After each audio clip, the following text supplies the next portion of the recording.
Hello guys, this is Linus Lima Yankee 2 Hotel. How to configure my gear in order to run my YAESU FT-710 transceiver in FT8 digital mode. I took a look at the menu screen of this radio and I got horrified. So many menus and buttons and hidden menus under the other buttons. So I feel a little bit reluctant about going digital with this transceiver. That's what I sometimes read in some of your letters and comments. Don't be scared and don't shy away. It only takes 3 simple steps to take and you are ready to go on FT8. Stay tuned. So these 3 things are: first, you need to install the correct YAESU drivers onto your computer. Secondly, you need to install the right software to run FT8 on your computer. In most cases, this is classical WSJTX software. And thirdly, you need to configure all the settings on your radio. Let's do it step by step. So firstly, the drivers and the computer. In this video, I'm only talking about PC computers, not Macs. The configuration of a Mac computer is a bit different from the PC. But today, I'm using my only functioning PC in my shack, my tiny, chewy mini book. So it's a Windows 11 computer, 64-bit, powerful enough for ham radio needs. It's tiny, it's convenient, unfortunately not anymore in production. In order to get the right driver for your YAESU radio, you need to go on your PC to YAESU.com, scroll down until you find your radio, in this case YAESU FT-710, click on it. This radio's page on the website opens up, and then you scroll down until Files, click on Files, and you see all things connected with files. And what you need is this amateur radio software. And here you find FT710 USB driver, virtual COM port driver for Windows 11 and 10. If you got older Windows, no guarantees it's gonna work for you. I'm not gonna go into details how to install the drivers. I mean, if you've got a PC, you probably know how to do these things. So when you have the driver installed, you need to install the WSJTX application or FT8 software. All right, as it comes to the software to run the FT8 mode, we need to download and to install the WSJTX software. The WSJTX software is still the most popular, the most reliable and widely spread, actually a fundamental piece of software for many digital modes and primarily for the FT8. There are many incarnations nowadays based on this WSJTX model.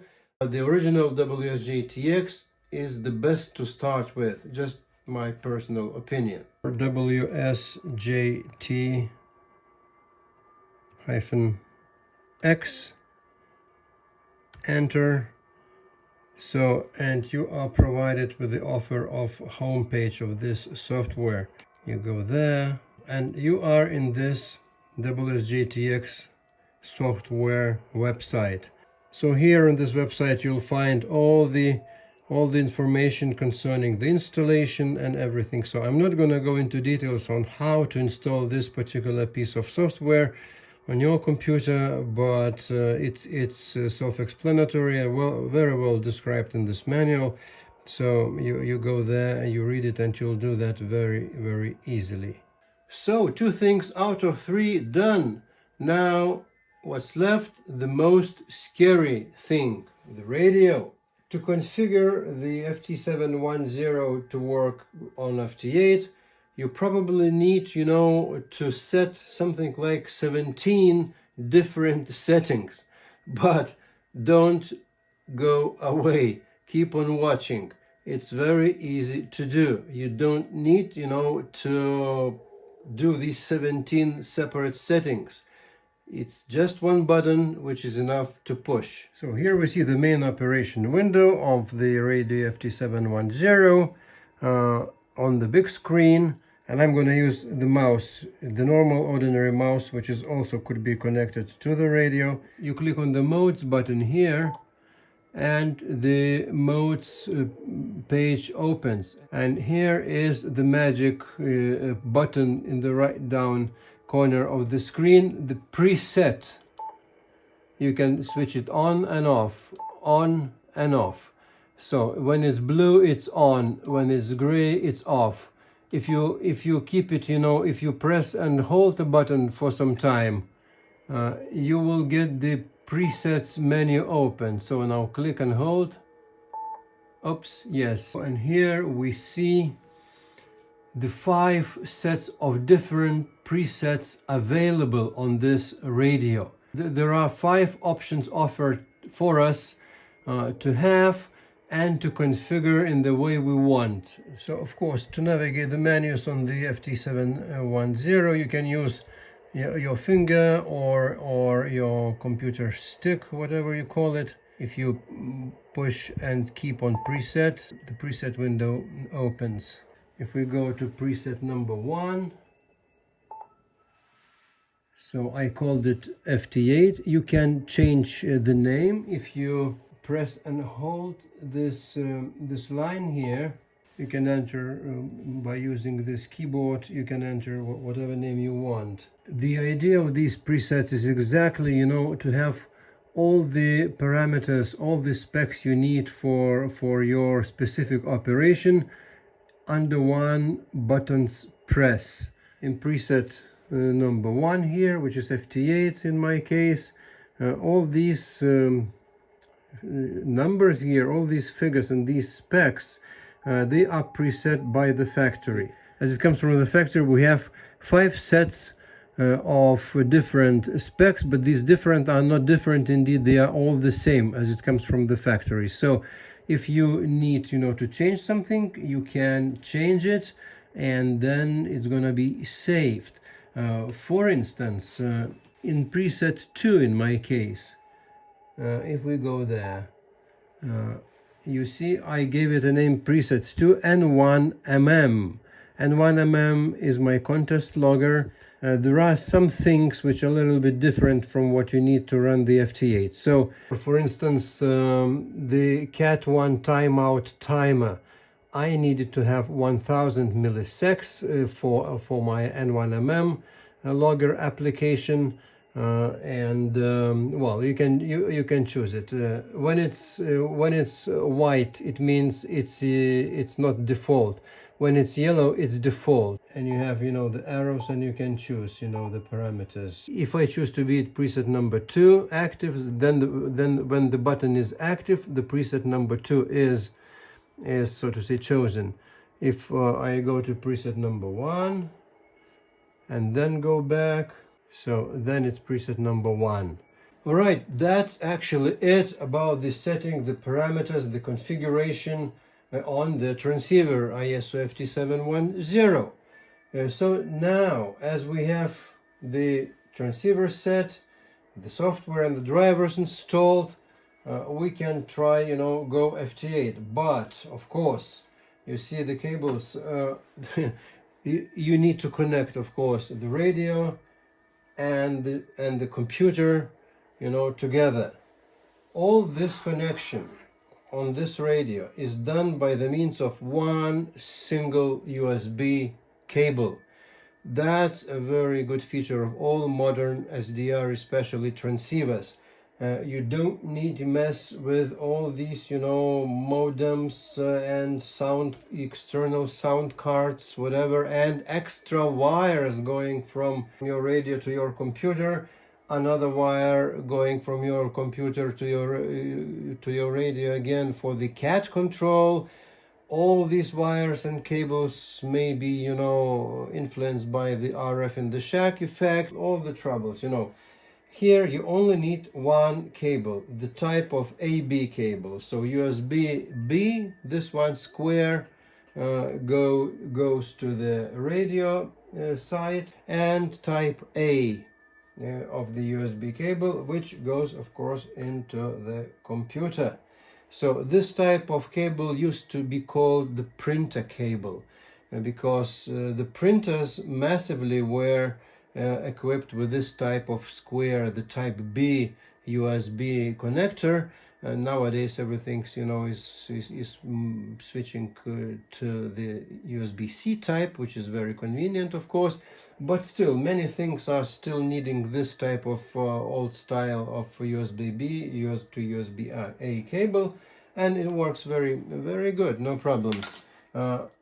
So that was cable for sure. I have my cable, another cable already connected to the radio. I would advise it very strongly, if you can buy, the best USB cable you can. If you can come across with the shielded USB cable with RF suppression ferrites equipped, so that's gonna be a very, very good solution. In my case, I think it's a good cable. It's shielded, no ferrites, suppression ferrites on it, but it works. I hope my antenna is fine and fed half wave, equipped with the RF choke in the shack. So I have no RF choke in the shack. I have no RF effect in the shack. One important thing, I strongly recommend, while connecting the radio to the computer, have the radio off.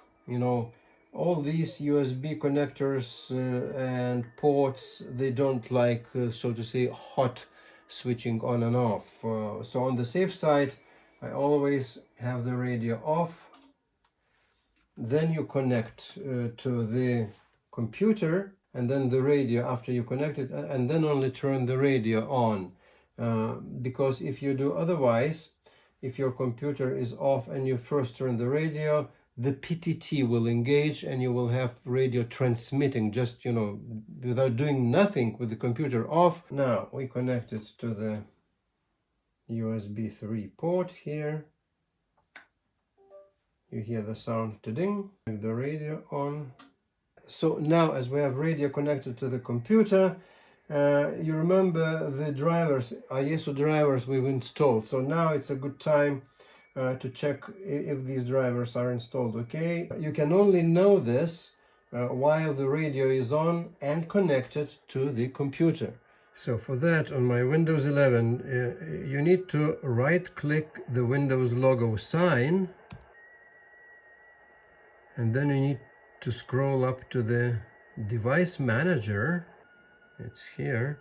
Left click on it and it opens up, and you have to scroll down until you see ports. If you see ports indicated, it means the computer recognizes your USB cable connected and the devices which are connected. Let's double click. So, and under the ports we have it. So Silicon Labs Dual CP2105 USB to UART bridge, or the so-called enhanced YAESU port, and another one, standard COM port. In our case, we will need the COM port number 4. If you see it, it's okay, congratulations. If you don't, check your USB cable or check your installation or reinstall the YAESU drivers. Alright, so now it's time to launch the WSJTX application and see how it works and what additional settings within the application are necessary, to do. I have my WSJTX application launched and functioning, and as soon as you launch it, just 1 second passes and you should see this waterfall here. And if you see the signals, lucky you, that it means all the settings are fine and the WSJTX is functioning, at least for receive. So, and here on the left window, you see so it's called band activity window. You see all the stations which are the moment calling CQ. because I chosen so with this button down there. My version of WSJTX is a little bit different from the classical one. Mine is designed for small screens and it's called WSJTX Improved. Press on 40, button on 40, so it switches on to 40, and you can see the radio switch to 40-meter band, which is just great. As long as you can see the stations decoded, it means everything is good. It means that your time difference is okay. Your computer clock is synced and shows precise time, very precise time. This is essential because it could be that you open up the application, you see the waterfall, you see the stations on the waterfall, but you see no stations decoded here. The most trivial reason is that your computer clock went, south. On the WSJT app, you see this DT column here. So like 0.2, 1.0, 0. Normally it should be up to 1 second. My app is configured, of course, here, and all the configuration is done. But when you launch it for the first time, you need to go to the settings. You need to click on File. You scroll down to the settings at the bottom of this pop-up list, and here you see the windows you need to configure. I'm not gonna go into very deep details. You just need to read it carefully. Operation manual of the WSJTX software. You need to fill in your call sign, your grid. These which you see now here marked blue, they come default, really. They come default. You may do nothing here except of your call sign. The most important thing is radio tab. It's extremely important to configure it correctly. So first you need to choose the right radio, YAESU FT-710 from the pop-up list. Then you need to choose the serial port. It's a COM4 port. COM5 is not needed in this case for the FT8 mode and for this application. So the baud rate 38400. All these things, lower like data bits, they are default when you choose the radio type. Then you see that it's data bits 8, so stop bits 1, handshake none, DTR and RTS lines left blank. You don't need it. Because the PTT method over there on the right screen should be chosen cat, so cat control, and everything goes through the cat control, PTT, including mode. I would recommend to choose data or packet because this radio has got this mode. Split operation could be none or could be fake it. Fake it when you start using, in the beginning you can start going with the split operation none, but when you'll get used to the program, you'll see that the fake, the split operation by the means of fake it, the computer fakes the split operation, is convenient. You can transmit on one frequency and receive on the other. Down the page there's test cat. This is very important. You can just click on it and see what happens.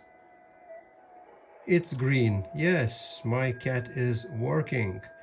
Or you can click on PTT also, and you'll see that your radio,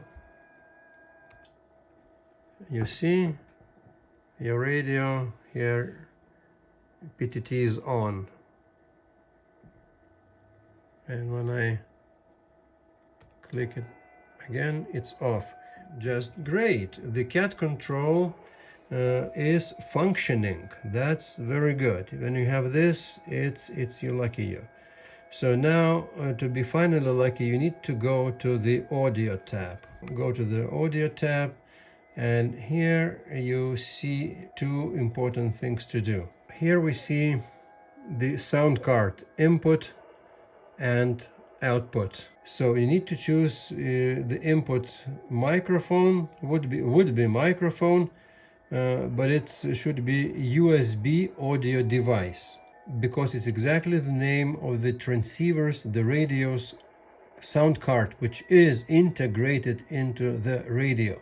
So, and it's recognized as USB connected audio device. And when we click on the output, USB audio device, again in the role acting as speakers. The signals come from the transceiver and signals go to the transceiver through the integrated sound card into the radio. And that's fine. All you need to do now is just, push OK button down there, confirming all the settings you've just done, including cat control and audio control. And that's it. The program comes to its operational mode and you can start working. The Polish station SP3 Bravo Papa uniform is answering me. So you see the colors changing. It means the brown, it means my call is answered. I'm in the contact with the station. I'm giving my report, plus 17 dBs, extremely strong signal, and he sends me RR73. I send 73 too, and automatically the logger window pops up and I can push OK, and the contact is locked. Okay, you see everything is working flawlessly. The FT710 transceiver is doing great job in FT8 mode, and the factory built-in feature of presets make the whole configuration business just an easy peasy job. So I hope you enjoyed this video. Please let me know in the comment section what's your progress now in configuring your FT710. And with this, thanks for watching. Please consider subscribing if you like my videos, and see you next time. 73, this is Linas, LW2 Hotel. Cheerio!